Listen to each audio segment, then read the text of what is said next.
Florent va commencer par nous faire une présentation générale du sujet. Je lui laisse la parole. Bonjour, Florian Lebaille, donc.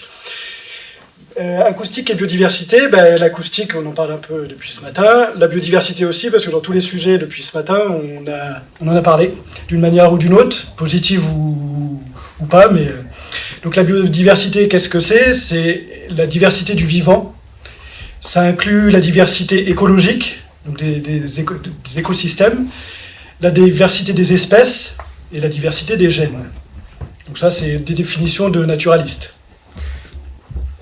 Donc si on parle de notre logo, les ingénieurs acousticiens garants des environnements sonores. Les ingénieurs acousticiens, c'est nous, ou la majorité des gens ici.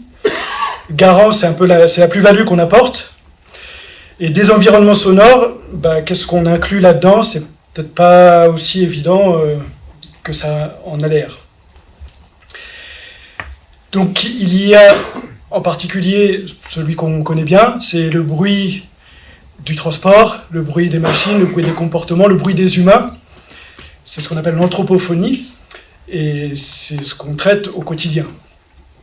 Mais à côté de ça, il y a d'autres environnements, il y a d'autres domaines, qui est les bactéries, le végétal, l'animal, c'est ce qu'on appelle la biophonie. Et encore une troisième partie, qui est la géophonie, qui inclut le vague, le vent, la terre, toute cette partie. Si on regarde un peu historiquement comment ces domaines ont apparu. Il y a 4,6 milliards d'années à peu près, avec l'origine de l'atmosphère, la création de la Terre, on a commencé à avoir du vent, des séismes, des vagues. Donc ça n'a quasiment pas évolué depuis, même si les intensités évoluent, mais les sources de bruit sont toujours les mêmes. Les premiers organismes vivants ont fait apparaître la biophonie. Donc ça a commencé par les bactéries, puis ça a évolué vers des animaux jusqu'à nous, entre autres. Donc ça, c'est pareil, 4 à 2,5 milliards d'années, donc c'est quand même pas d'hier. Et nous, donc là, c'est les premières apparitions des humains, c'est 2,8 millions d'années, enfin comme on le connaît aujourd'hui. Mais à cette époque-là, on faisait peut-être quasiment partie de la biophonie, c'était un animal... Mais jusqu'à il y a à peu près 250 ans, avec la révolution industrielle, la création des machines à vapeur, etc., où là, notre impact sonore a complètement explosé. Et ne fait que continuer d'augmenter.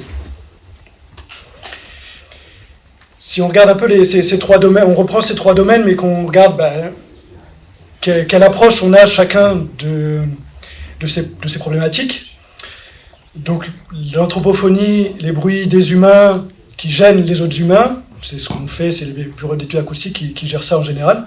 Donc on cherche à quantifier, à limiter, à optimiser le bruit. La biophonie, c'est plutôt géré par les bureaux d'études environnementaux, qui utilisent ça complètement, qui utilisent le bruit et le son de manière complètement différente, c'est-à-dire qu'ils utilisent ça comme un outil d'évaluation pour identifier et évaluer des espèces, donc ils s'occupent beaucoup plus de l'audio que du niveau sonore comme nous on le traite. Donc ils se définissent comme la science qui ausculte la biodiversité par le son, ce qui n'est pas vraiment notre approche, je pense, ou rarement. Et la géophonie, donc là c'est plus les géologues, les sismologues, qui vont permettre d'anticiper certains phénomènes sismiques, ou d'utiliser aussi ces phénomènes-là pour de la recherche de pétrole, de gaz. Voilà. Quelques exemples maintenant d'impact sur la biodiversité. Donc là, c'est l'impact de notre bruit sur la biodiversité.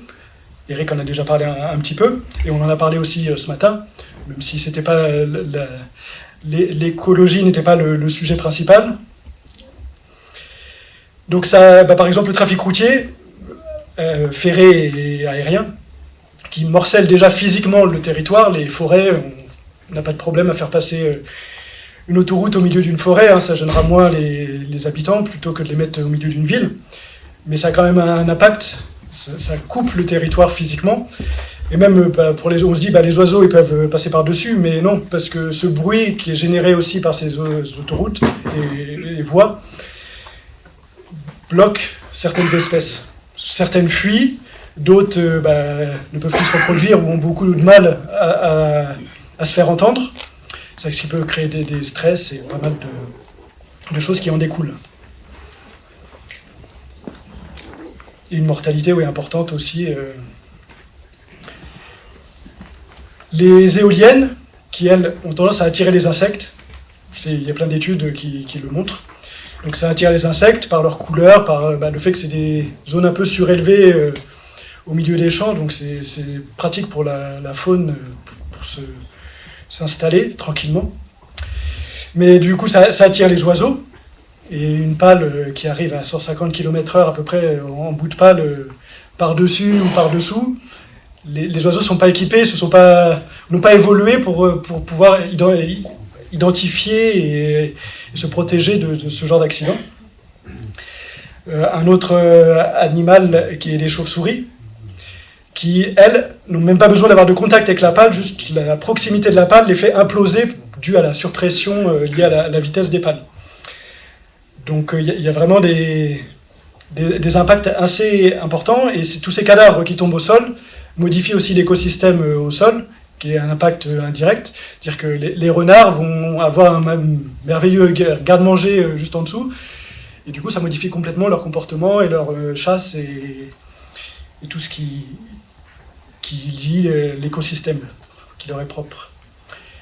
Et par exemple dans le bâtiment, avec les isolations thermoacoustiques des façades, on fait des bâtiments étanches, mais de l'autre côté, on supprime pas mal d'habitats, pas mal de faune qui s'étaient habituées finalement aux constructions humaines et qui en sont maintenant dépendantes. Et aujourd'hui, on leur dit allez, c'est fini, on ferme tout, on étanchéifie tout, et vous n'avez plus de maison. Et puis il y a un autre sujet qui sont les pompes à chaleur. Ce qui est annoncé, c'est 1 million de pompes à chaleur pour 2027, donc c'est combien de millions de mètres carrés qui va être impacté ou qui va voir son niveau sonore augmenter.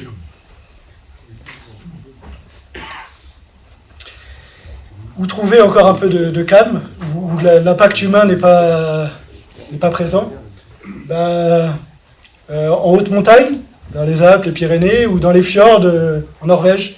C'est à peu près les seuls espaces encore où l'humain n'a pas son impact. Donc si on se concentre juste sur les sites Natura 2000, il y en a 27% de sites qui ont quand même encore des vastes espaces calmes, mais il y en a aussi 20% qui ont des espaces extrêmement exposés au bruit humain. Donc il y a des mesures, il y a des possibilités d'améliorer les choses. Après, il n'y a pas grand-chose qui se fait aujourd'hui, et les échanges que j'ai eus tout à l'heure montrent qu'il y a une passerelle à faire qui n'est pas encore là. Donc d'un côté, nous on a des critères et des méthodes de mesure, d'identification des niveaux sonores. De l'autre côté, on a des études qui nous disent que la faune et la flore sont perturbées par le bruit, par notre bruit, mais entre les deux, il n'y a pas trop de lien. Il manque en tout cas un lien. Contenir l'augmentation du bruit, je pense que c'est un besoin, à défaut de pouvoir la réduire, parce que il y a une telle augmentation que je pense que ça va être compliqué de repartir en arrière, mais il y a un besoin vraiment d'améliorer l'environnement, pas que le nôtre, mais du vivant en général. Et puis ça peut être aussi pour nous un levier de mettre en avant pas juste l'impact sur l'humain, mais l'impact sur d'autres choses, et de prendre en compte le côté multidisciplinaire du sonore.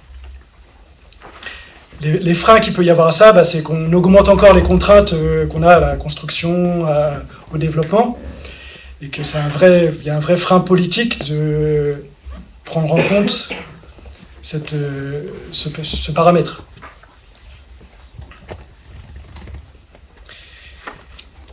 Et donc, pour finir, le bruit est reconnu aujourd'hui dans la loi comme une pollution, mais il reste encore à le prendre en compte en tant que pollution. Voilà.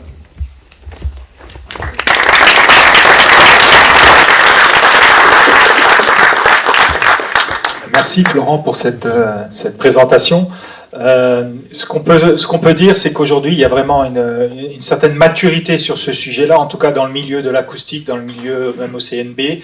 On sent qu'on a besoin maintenant d'appliquer ces choses, ces notions-là dans le réel. Aujourd'hui, ça reste encore trop au niveau académique, au niveau de la recherche. Et nous, au niveau du GIAC, on aimerait vraiment que ça passe au niveau. Alors, ça passera nécessairement par un aspect réglementaire. Donc, on essaye d'influer soit au CNB. Il y a déjà eu pas mal d'interventions, mais pour l'instant, il n'y a pas de projet de loi directement là-dessus. Et puis, on a besoin d'avancer là-dessus, quoi. C'est vraiment un sujet. Et donc, je trouve que la présentation que vient de faire Florent correspond tout à fait à ça.